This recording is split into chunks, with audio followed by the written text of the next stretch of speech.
way. They wouldn't call it a fruit snack if it was candy. I can't tell if you're fucking with me or not. I'm actually being serious. You're actually being serious? You actually think this is good for you? I eat so many of these a day that I think it's healthy. Like I don't eat real fruits because I like. Bro, you're gonna get like, dude, how old are you? 24. Oh man, you're gonna get so fucked up in your 30s. Like your fucking joints and shit are gonna be fucked, dude. This kind of shit, if you're not eating fruit, also your colon is fucking like bleached or something with this, like all this shit that's passing through it, all these weird food colorings and all this stuff. You think so? Yeah, dude. No, oh, man. I think that's fun. I think it's hilarious that you thought fruit snacks. They give you these in school, you know, so you would think that if they're given to you in school when you're in grade school growing up. It's a gummy, bro. From fruit juice. Gummy. Anything that comes in gummy form is a candy. I wouldn't, all right. Who knows? I'm telling you, bro. All right, this we're gonna is candy. see. We're gonna see. Ladies and gentlemen, welcome back to the Writer's Block podcast. All right, we're here at the Comedy Zone. This is a special episode. I got a special guest in the building today. He's here headlining this weekend. Friday was last night, and then we're recording this on Saturday. Yeah. So you guys go back in time, buy some fucking tickets, all right, and come see my man do his thing. I got Durena here. Hello. On the Writer's Block. How you doing, my man? Doing good, man. I'm doing good. Is this your first time performing in Jacksonville, or you've been to the comedy club here before? No, yeah, it's my first time in Jacksonville. How was it? How are you? How were the shows last night? The shows last night were fun, and this is a really fun club, and the vibe is good. There's it's a very driving city. What do you mean? Like, if you want to get anywhere, you kind of got to drive across a bridge. You got to drive somewhere else. Like, there's places where you you're touring. You're like, oh, I can kind of just fucking walk around this area and check out what's by and what's close and stuff. Because you don't always have a ton of time to really check out the city when you're on the road. Really? Yeah. That's something that I'm young in this, I told you earlier, so I'm gonna go figure that out myself. You know what I mean? I can't wait. I'm excited trying to figure out how to do that. What's the most exciting place that you've performed before? Most exciting? Yeah. Oh, because you're from Canada. Exciting is a hard thing to conceptualize, you know? Yeah, okay. All right. Okay. All right. This exciting. Devious exciting. Yeah, bro, exciting. All right. One of the most fun experiences. Where was it? Where was the club? Where was the place? The standout place I always talk about is the Improv in Tampa, and it's in the Ybor. Nice. I fucking love that. I love that place. The Ybor is so cool. There's wild roosters and shit running around everywhere. And Florida. it's the food is really good. You can take trolley cars. There's all old architecture. The building we performed in, it's I don't know. They said it was 400 years old or something like that, and it's been used for plays for years and blah blah blah. It had those Abraham Lincoln booths, with the fucking. Are you describing the balcony he was shot on? Yeah. You know, you see it in your mind's eye though. You see it. You see That's exactly insane. what That's I'm talking crazy. about. You see exactly the balcony I'm talking about. You're at a theater and you have those old ass balconies where Abraham Lincoln got fucking his head blown clean off. That is the craziest way I've ever heard anybody describe an Abraham Lincoln booth. It's the most famous thing that's ever happened in one of those booths. You could have said it was a John Wilkes booth, you know. John Wilkes booth? The guy who shot him. Oh, yeah, that actually, there, it's a John Wilkes booth. Oh, man. All right, so you mentioned last night during your set that you're from Canada, man. Yeah. So did you start comedy there and then start coming to America to do shows? Yeah. What was that like? Yeah, a lot of people, I think because so many people know me from TikTok, and I started doing TikTok over the pandemic. Yeah, 7 million TikTok followers, by the way. Not too bad. I got you, man. I got you. But yeah, I've been doing stand up since I want to say 2013. Wow. Yeah, so maybe 9 years. It's been 9 or 10 years. It's nice. Something like that. That was my freshman year of high school. There you go, man. Yeah. When you were still fucking getting your head shoved in a locker. Yeah, I was not a locker kid, man. I'm just fucking with you, Look at him throwing that on me, yo. Dude, it's funny because I was watching Everybody Hates Chris the other day, and that's literally all every episode in a Chris locker. Rock, just in a locker. But yeah, you started in 2013. Yeah, and I was actually living in Mexico when I started. I was I was living out there. I was a scuba diving instructor. So you were like doing shows in Spanish? No. We just do them for tourists and expats and stuff. And got it. My first year, I was doing it once a week because there's just this small group of guys that did it at this one bar, and so that's how I got started. started. And then I loved it, so I moved to Toronto. And then like my whole comedy career was in Toronto. So I did it in Toronto for like 8 years, and then just recently moved to the States. What was like Toronto like coming up in Toronto? I've never been there. The only thing I know about Toronto is everything that Drake puts in his music. You heard it when you walked in. Comedy in Toronto, what's the culture like? The comedy scene in Toronto is incredible. Like the comedy, like the Canadian comics are unbelievably funny, but there's like not a lot of opportunity because we don't have a very strong entertainment industry.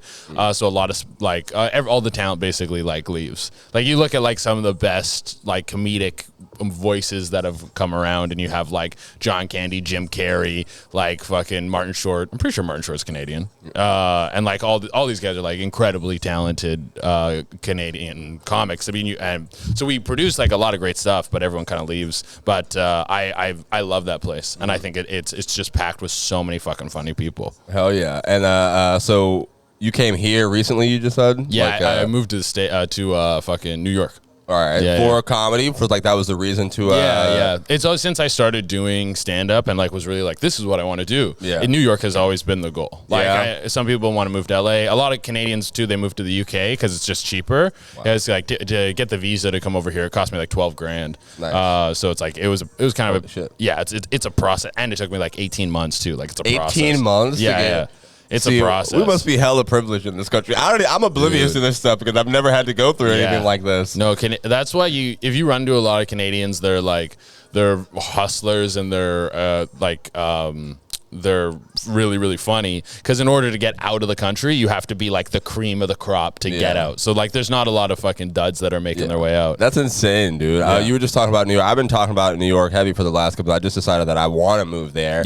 My plan was next year, you know what I mean? But I'm figuring out, seeing where things go. Are you financially stable enough to do it? Oh, absolutely not. I'm financially unstable. Like recently, my comedy and my content life, like what we're doing here, has been amazing, because this is what I invest my entire life in, and then real life is in shambles. And I'm like, I'd rather have it that way than the other way around. Dude, it's way better. I'm having a lot of fun in this. When I moved to Toronto, I was homeless. I stayed in a youth shelter for like 6 months, and was like, they would let me break curfew and leave the shelter and to go do spots. Oh, that's fire, dude. That's fire. Yeah, I sold my scuba diving gear so I could get a plane ticket to go back to Canada.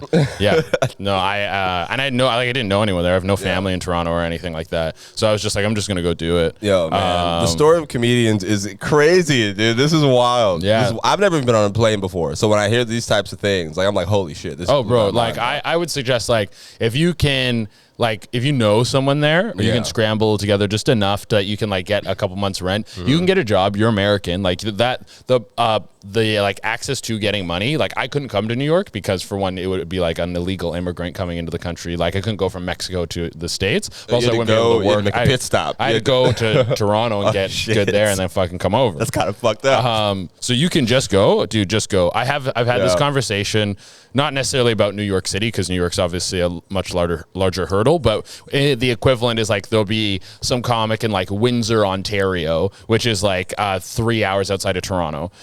And they'll be like, I'm thinking about moving to Toronto, but I just don't know when. Like, I just gotta wait. Like, I just want to get funny here, and then and I'm always like, just go, bro. Just go, go. Because for one, you get way funnier in the environment, and you build skills and connections that you don't even really conceive of getting. Like me moving to New York, a perfect example is I ran into or I started doing spots at the Brooklyn Comedy Club, and then the booker there also works at Gas Digital, huge podcast network. Then I run into him on the street, and he's like, "Oh, do you live in this area?" I'm like, "Yeah, I live on this street." He goes, "Yo, our studio's like 2 doors down from you." He's like, "Can you be a guest on podcasts when we need people?" I'm like, "Yeah, absolutely." Fuck yeah. So now I'm just dropping in on podcasts to audiences that I fucking I'm getting. Like, that is something that you're not going to be like, "Oh, I need to get ready for this." No, you just go. And also, it's just like a form of procrastination to be like to think you need to get more prepared.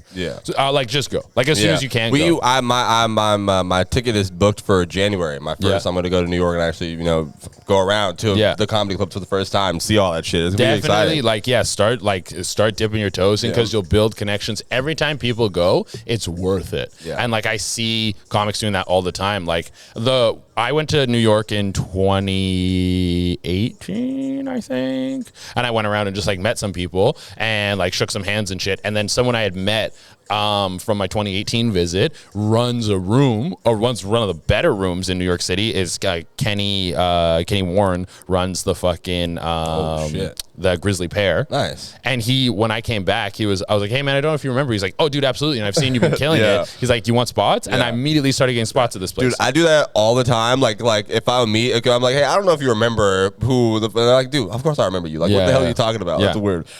So what makes you laugh? What do you enjoy? What do you like? Hold on, let's put that one on pause because you got your food. I got it. Yeah. Let the podcast listeners know. I ordered Uber Eats. I forgot that we were podcasting. I ordered Uber Eats before I looked at the messages where he's like, hey, where are you? Go do your thing, man. We got it. Dude. How much takeout do you eat? How much I try not to do too. Actually, what am I talking about? I eat takeout all the fucking time. Yeah, no, what I try to do when I'm eating takeout, I try to do like if I'm eating takeout, I'm like has to be a healthy meal because making healthy food, I feel like is more of a pain in the ass. Yeah, but ordering healthy food, it's like I just have to hit buttons, and then I'm not eating bad. You know, I think cooking is a scam. I don't know for me, because it takes so much longer for me to cook my food now than to eat it. Yeah, and I'm just like, oh, like this is over too soon. Yeah. Sorry, make it weird for me. I think it's like I don't know. It depends. I think it's a different situation when you're like a single dude. Or like single person in general, because you just like if you're meal prepping, that's one thing. You like meal prep a bunch of shit, and then you're kind of eating that over time, which I think is like an efficient way to make food. Sometimes I'll literally just like cook a ton of ground beef, and then I'll just like spice it and season it and shit, and then just like and then I don't like for my greens I don't have a salad. I'll just like grab a fistful of like leaves and I shove them in my mouth. That's fucking insane. And then I'll eat some ground beef, just regular leaves outside. Yeah. Oh, not like you just go in to pick up trees. Yeah, just fucking like a brontosaurus or something. Oh man. But no, I try to eat pretty fucking simple, and I just try to eat lean. My whole like eating healthy thing is like just avoid like bread and grains and shit, and then I usually feel pretty good. Yeah, dairy's fine. Like I've never had a problem with dairy. But yeah, you asked me. Now I remember. I literally just remember what I asked. What's funny to you? What makes you laugh? What do you like? I like there's like obviously a lot, but like I have a pretty lowbrow sense of humor. I appreciate things that are stupid and like well done, like like beautifully stupid things I think are just great. Like a perfect example is the movie Mortal Kombat. I like the 2019 Mortal Kombat. I don't know if I've ever laughed harder at a movie. I haven't seen that. Oh, me and my buddy just sat there watching. We had to pause at certain points. There's a part where they're going to jump into the desert, like they're jumping out of a plane. Guys, a military plane, and this guy's putting on his parachute, and this girl goes, "You ever done this before?" And he's like, "No," and she goes, "It's easy." And then they just does it, lands in the desert. They walk for so long in the desert that it goes from day to dusk, and everyone's in army gear except for this one guy, and then they cut into them at one point. This guy's been walking, has no backpack, no water, and has been walking the desert, jeans, t-shirt, perfectly clean, like has not a fucking like not even a sweat mark on him. I was laughing so fucking hard we had to pause. They were like, Jesus Christ. Only like not many people would even point that out and like look at that in a movie, funny. Bro. That is legit one of the best movies I've ever seen in my goddamn life. It's so stupid. Some of the dialogue's so dumb, but the action scenes are sick, and that's like a perfect movie to me. That shit really makes me laugh. I have like a pretty lowbrow sense of humor. Like I love people getting hurt. Like me and my sister laugh a lot at. There's this one video of a guy taking out the recycling, and he slips on the stairs and he lands on his back and it's all icy, and he's like makes this noise where he's like, and he like there's probably like a good 30 seconds where he just kind of rolls around and moans, and then he's so hurt that when he gets up, he leaves the recycling on the ground and he goes back inside. And that's really fucking funny. That's really funny. I saw this one video where this mom was like yelling at the kid to stop running because he'll slip and fall. He slipped and fell. And then the mom's like, see there, I fucking told you. She tries to grab him, but she slipped on the same ice, bust her ass. Love it. That stuff's great. I just like, I like really dumb shit. Memes. I'm a big meme guy. Okay. Yeah, I think my biggest comedic influence is the internet. Really? Yeah. Okay. I drink in so much internet content. I'm constantly scrolling. My Instagram algorithm probably knows me better than like any person on this What do you get on planet. the algorithm? I get, like, if I go to my search page right now, I'm going to get a lot of like fight videos, like either street fight or like UFC or boxing. Okay. Like muscle chicks, like fitness gym girls. Like really buff women? Not like really huge, fucking... but they got abs. They got some shoulders and stuff. But and they Bodybuilding got woman. asses. Yeah, like I'm big on like the fit chicks. Okay. Those are great. Then also there'd be like some sort of like emo-ish kind of girls, like kind of gothy alternative looking chicks. Those are in the Okay. rap. Honestly, you need those around. Yeah, Those yeah. are always nice. There'll be like some pimple popping videos. Slept on. But And good like women. maybe like some comic book stuff. Okay. That's like That's a very unique like range of things. It's like I like watching people get punched. I like jerking off, and I like fucking like Marvel stuff. Instagram's That's fucking listening. That's Dude, how do you ever like talk about something and then it just pops up on your phone? Like you just bring up a topic and then you look at your phone and they have an ad right there in front of you. So I heard this on, I can't remember what podcast I heard this on. I think it was just a clip, maybe from Rogan or something. But apparently what that is it's not, they're not listening, because listening is just like, it would just be too complicated and too hard to go through all that data. What they do is like, so if you like come in contact with someone, say you're spending time around your parents and you use a certain app, you use like Twitter has your email, but also some like, I don't know, shopping center also has your email. So they know you buy like toothpaste or some shit. And Twitter also has your parents' email. So they'll cross those two emails and they have data from all these different things that your email's connected to. And then so say if your parents use like a certain type of toothpaste, they'll start showing you ads for it because you're in like proximity of them. So either you might need that or you might start talking about it and then put it in their heads. I think that's so weird. That shit always scares me. Yeah. All the time. I love it. I love it. Yeah. I'm like, I want sick ads. I want you to show me shit that I didn't even know I needed. Yeah. Like I want you to, like Steve Jobs was like, the consumer doesn't know what they want. You have to show them. I want that. That's a bar. I want you to that's a bar. That's a bar.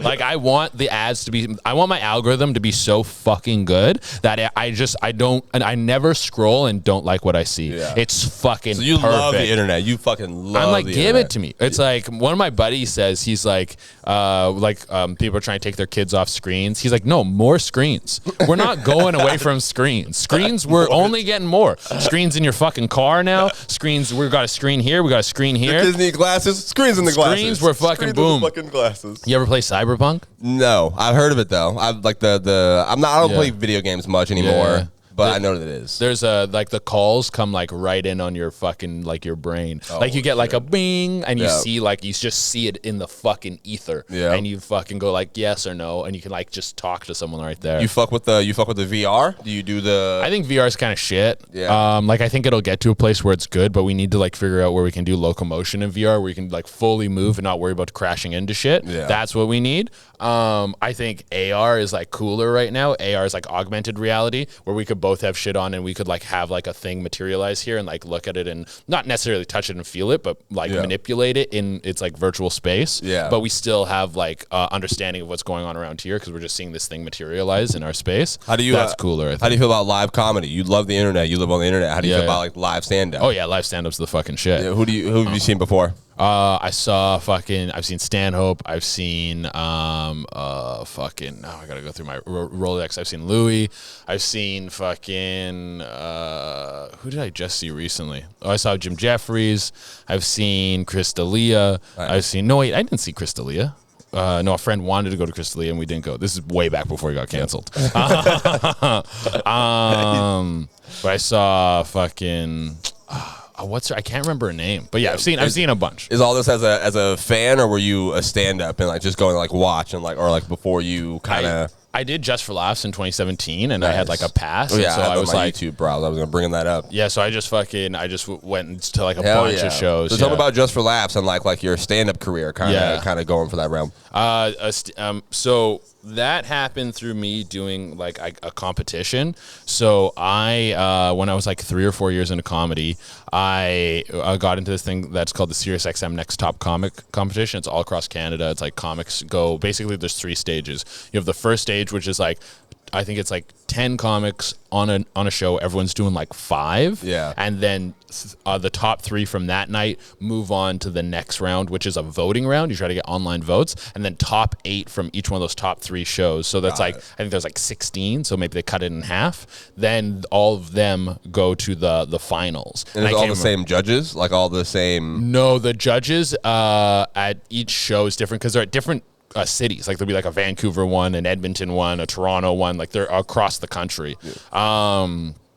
And then the last round is like the top 8, and everyone does it show it just for laughs. And then I think you do 7 minutes, and that's some judges that are like Canadian known people that are like worked in the industry for a long time, and then other people are like I think they'll bring in like really I think not Reggie Watts, what's his name?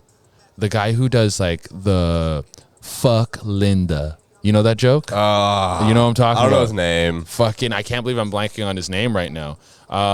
He's super, super fucking funny dude. He was, I think, a judge on my year when I did. Okay, yes. But, yeah, dude. It was like I was such a novice comic compared to some of the people that were in it. How long? Like you said, you're 4 years into comedy when this happened. Okay, got it. So like some of the people were like road dogs who had been doing this forever and were like murdering, but I was like, it's 5 minutes. Yeah, in 5 minutes is anyone's game. Yeah, you go up against a headliner. I think so. Yeah, I agree with that. Yeah, in a 30-minute set, you have to go like set for set against a headliner and you're a 4-year comic. Yeah, you're gonna show some cracks. You're getting washed out the room. Yeah, you're fucking getting buried. But in 5 minutes, it's anyone's fucking game. That and you can fucking go in and crush, dude. That's so interesting I just had a good set, and I fucking just like kept it going. I got the online votes. I had these different like friend chats because you can vote every day. Where I'd be like, hey, can I dump this in here every day? And if you guys want, vote. Like like all this stuff counts. One day I went to a fucking mall and I went in the Apple store and I voted on every single fucking phone and laptop and everything in the Apple store.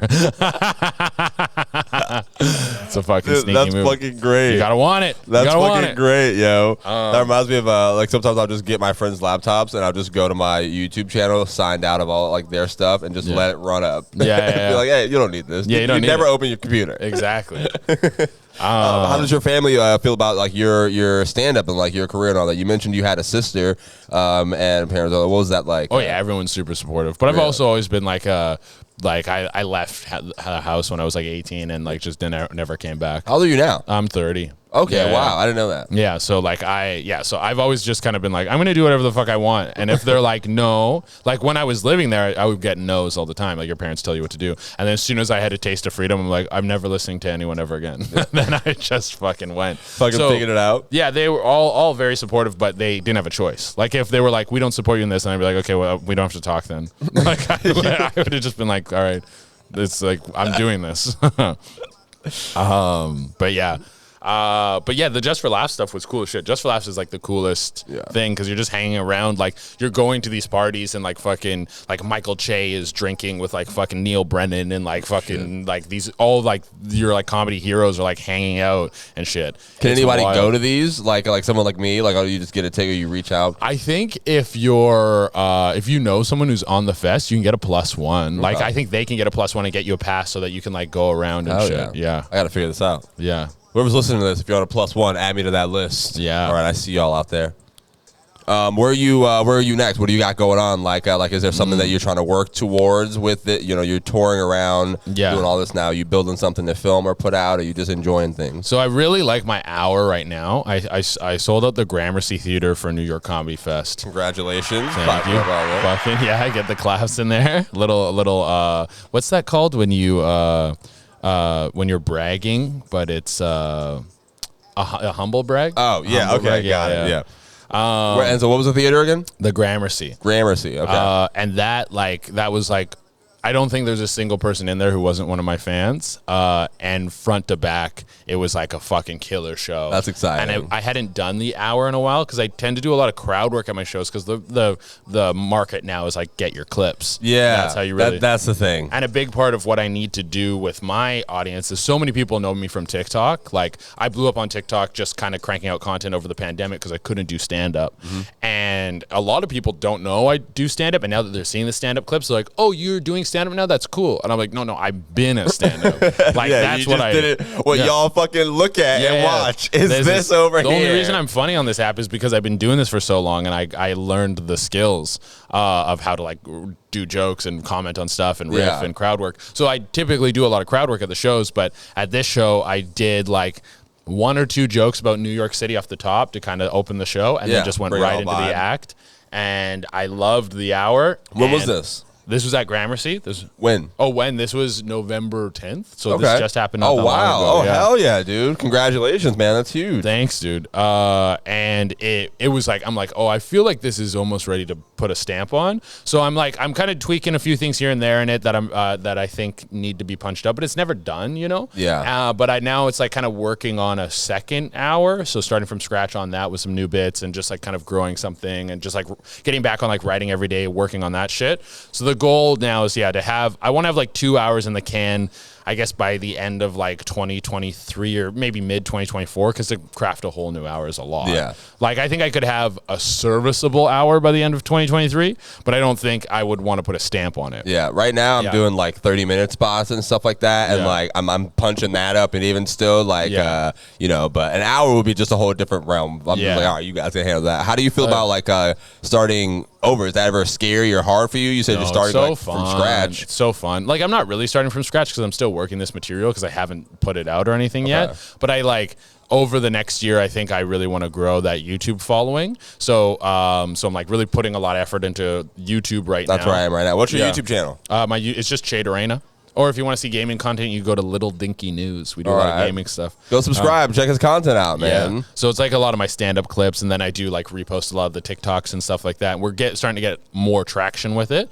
But if I can grow that to like somewhere between like 2 to 500K, then that'll be a realistic place to put out a special and hopefully get somewhere like over 1 million views on it. Then you can really get people to see what the material is and what the show is like.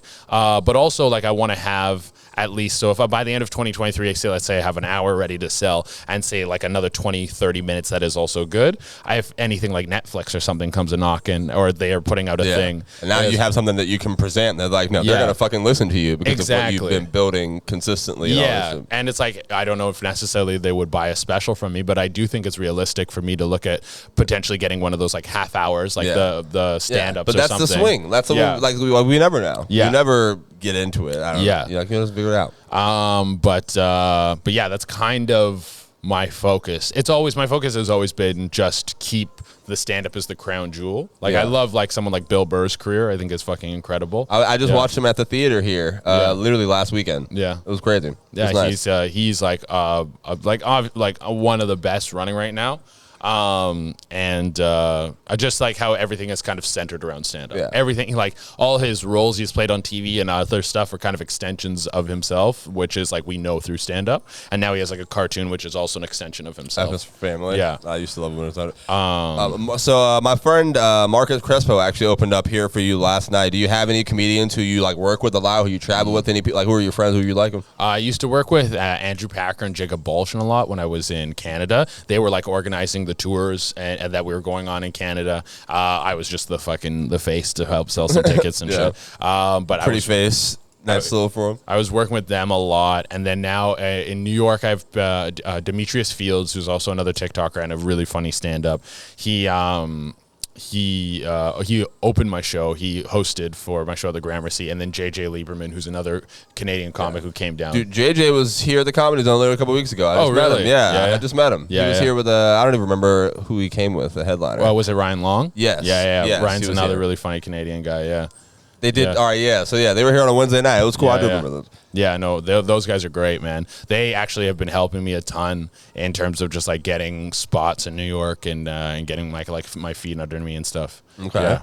So this show is called The Writer's Block, and I'll wrap it up soon so you can get to your food. Have you ever experienced that? How do you deal with that? What's that's like the biggest thing that I kind of find trying to work on material or like find what I'm going to talk about to people. And how do you get that out of the way to build these? You have an hour you're doing now, and you're working on a new hour. Yeah. Not to jinx you or anything. I don't know if you're going to get it because I brought it up, but no.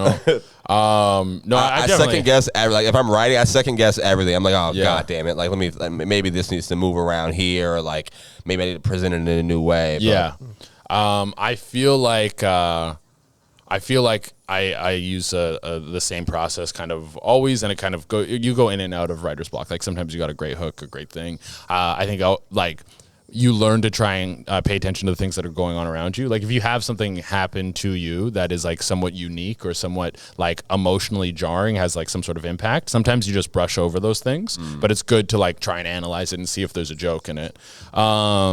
And ingesting material, like watching a movie or something, can help you, just like you see something interesting in that. But I go through the same process where like I have sort of my top jokes that I'm working on in my notes app, and I'll go through those like one after the other and really try to pull out some jokes. Yeah. If that's not working, I'll scroll down to the bottom of my notes app and take something that's like old, that hasn't been there, that like, or that never hit or never worked, and see if I can throw it out there. Yeah, see if I can reverberate this into something. And always before I start writing, I spend like 5 to 10 minutes. I have folders on Instagram and TikTok called The Best, which are the funniest things I've seen that I save. Yeah. And I watch those until I'm literally laughing. Is it the funniest things that you've made, or that is just a bunch of content from other? Just content I've come across. Yeah. Like what's... Is it a public thing, or you mean your bookmarks? No, you're it's like, got it. That's honestly a good idea. I don't really use those like that anymore. Because when I write, I like walk around my room going like, like I'm on stage, like I'm fucking in the zone. Yeah. So I want to be like literally laughing and having a good time before I attempt to write, because sorry, I didn't mean to cut you. No, I was cutting you. It's fine. I was about to just say that I like sit with like music or something, or like I'm a server during the daytime, so I'll sit at my job and write and work on stuff, but it'll be in silence and something like that. I don't really get it. I used to when I first started. I would get up and I would act it out at home and do all these types of things, but I don't know, maybe I gotta get back to it. It was fun. It was always fun. I had fun. You can say whatever you want. Yeah, no, I find it just is a better way for me to write. And when I start laughing while I'm writing, I'm like, oh, we're cooking, we got something good here. But my buddy, my roommate, who's not my roommate, my old roommate, who's very funny, a guy who actually streamed with Cameron Phoenix. He'll sit and listen to a song on loop. And just write, and he gets in almost like a meditative state with his writing. So everyone has their own process. I just found that for me, it was like, I want to say like 7 years into comedy, I wrote the first I would say 5 to 7. That was like, oh, I find this funny. Where before that, I felt like everything I was creating was like call and response. Was like, I know if what does that mean? Like if I say this, the audience laughs. Oh. Like I was learning the tool of a comic of how to get a response, how to make laughter come out of an audience. That's like, I would say, was the whole first 7 years of doing comedy. And then 7 years in, I wrote this material where I was like, oh, I honestly find this funny and I'm making them laugh at it. Where I think you see a lot of with these you have like either... I don't know, the shock comic is a perfect example, where it's like a shock comic will go on and say something that's jarring and the audience doesn't laugh and they go, oh, what, you can't handle this? I'm like, no, you haven't done see that the a lot. work.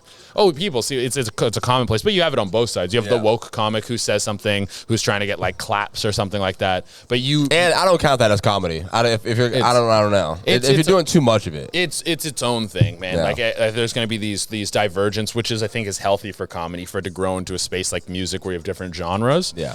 But you have to do the work to understand how to translate these thoughts that you think are funny to the audience to make them appealing to them. And I guess that's what finding your voice is. It's really just defining your sense of humor and making it translatable. And so then that took me like 7 years to get to that. And then once I got there, I was like, oh, sick. Now I'm going to make all this material that's in my like honest voice of how I want to perform on stage. And then I couldn't write like that. Every time I was writing, I kept going back to this like mechanical call and response writing. And it took me, I would say, like another year to efficiently get out of that, into the point where every time I wrote, now I never feel like I'm in call and response writing. I'm always in my voice and in my mode that I want to translate to the audience. That's a good way to put it. I never thought about it like that. I have different types of moments where like I'll be doing something and then I get an idea and I'm like, holy shit, that's funny. Or something will happen and I'll just stop and write that down. But usually when I do sit down and try to write, it is more of me thinking, okay, so what do I gotta write? What am I supposed to put here? The structure and all this stuff like that. I don't know. What's the funnest part of comedy to you? What's like something you enjoy the most? I think just the performing. Like I think that's the fun part. Like I do really enjoy writing. It's just like laughing, I have a good time by myself like a psycho. But I think the performing is the best part. Like going into a room and like really crushing and actually that's not true. My favorite part of comedy is the tweaking. I love to come up with an idea and you take it to an audience and then you get like, say like 30% of the joke works and you're like, okay. And you take it back and you're like, okay, this part didn't work. Let's take out these chunks. One of the benefits I got from writing in a call and response manner was all my jokes are always like segmented into these chunks. Okay. So I still use that mechanical aspect to separate everything, but then just put the flavor on it when I'm writing. So those chunks are all, no pieces of them are mechanical, but that means if one piece isn't working, I can easily like, oh, this sentence or this punchline or this segue doesn't need to be there. It gets nothing. I can take that piece out like a block. What's your favorite joke? You have a bunch of content on the internet that you guys should go check out. YouTube or anything, something that you already have out, or if it doesn't have to be something you're working on. What's your favorite joke that you've done? Something you love? That's my joke? Yeah, you. What's my favorite joke of mine? If I'm looking through I'm just trying to like go through the Rolodex in my head right now. It's always just something new I'm working on because that's the freshest, funnest thing to do. Yeah. There's I'm trying to the period stuff I'm working on right now is I'm enjoying. You did it yesterday? Yeah, I did it yesterday. Yeah. But I know there's something else that I was like, I really fucking like this. Oh yeah, no, there's one. My favorite joke that I didn't do it yesterday, and I haven't really put it in the act yet. But I'm working on one right now about being non-monogamous and how I like the idea of being non-monogamous. Because I want my partner to fuck other people, or I want to fuck other people, like that's fine. But it's more that I want my partner to be satisfied spiritually and emotionally by another person, because I don't want to do that shit. I don't want to take care of that. You don't want to deal with. I want to be number 3 on your roster. Yeah. Like I want to be Michelangelo in the Ninja Turtles. Like number 1 is taking you on dates, and number 2 is listening to all the shit that number 1 does wrong, and number 3 is like, I like pizza and nunchucks. Yo, this is sick. Yeah, I want like no responsibility. That's the most fun joke I'm doing right now. Yeah. Ladies and gentlemen, go check it out. All right, he has stuff, a bunch of stuff on YouTube. That's not out on YouTube right now. You just said, but live. Where are you next? Where are you going to on the rest of your tour that you got going on? Oh yeah, so I'm in West Palm Beach tomorrow, Florida. West Palm. Yeah, when is this airing? That'll probably be. I'll probably put this out Monday. Okay, yeah. So by then I'll already be. I'll be back in New York, but then I'm going to be in Milwaukee on December 7th. I'm going to be in Chicago December 9th and 10th. I'm going to be in fucking San Antonio, Texas, December 16th, 17th, and 18th. And I'm going to be in Honolulu, Hawaii on That's fucking cool. January 7th. Hell yeah, man. Yeah, no, it's January pretty sick. 7th. Yeah. No, that's going to be fucking sick, dude. I've never been out that way, so I'll spend a couple days probably to enjoy it a bit. You're a world traveler, man. Really doing comedy all over the fucking place. Yeah.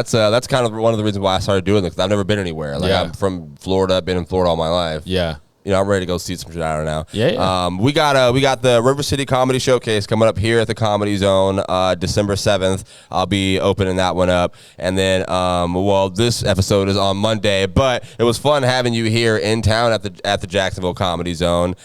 Is there anything else that you want to promote before we got out of here, man? Something you think people should know and look at? Ooh, I don't know. Yeah, hit me up on my YouTube, Durena, working on hard and growing that, and then Little Dinky News for all the Twitch streaming stuff. But besides that, yeah, come up to the live shows. All right, hell yeah, man. Appreciate it, man.